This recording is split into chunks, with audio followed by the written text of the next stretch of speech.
పునీత లూసీ యొక్క విశ్వాసాన్ని చూసి గవర్నర్ కోపంతో రగిలిపోయాడు. వెంటనే లూసీని వ్యభిచార గృహానికి తీసుకుని వెళ్లి ఆమె కన్యత్వం కోల్పోయేలాగా చేయమని సైనికులకు ఆజ్ఞాపించాడు. సైనికులు లూసీని తీసుకుని వెళ్లడానికి వచ్చారు. లూసీ నిలబడిన చోటే కదలకుండా ఉండిపోయారు. దేవుడు అద్భుత రీతిలో ఆమె నిలబడిన చోటే బిగిసిపోయేలా చేశారు. ఎంతమంది సైనికులు వచ్చినా కూడా లూసీని కదల్చలేకపోయారు.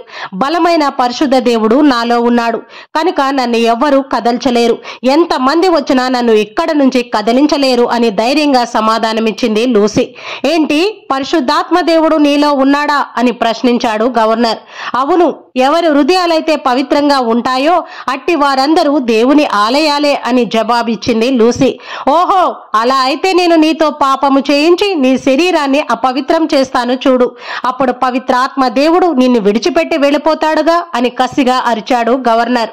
నేనెప్పటికీ పాపము చేయను, నా దేవుడు ఎప్పటికీ నన్ను విడిచి వెళ్ళడు, నేను చావనైనా చేస్తాను కానీ దేవుని ఆలయమైన నా శరీరాన్ని మాత్రం మలినం కానివను అని నిక్కచ్చిగా సమాధానమిచ్చింది లూసీ.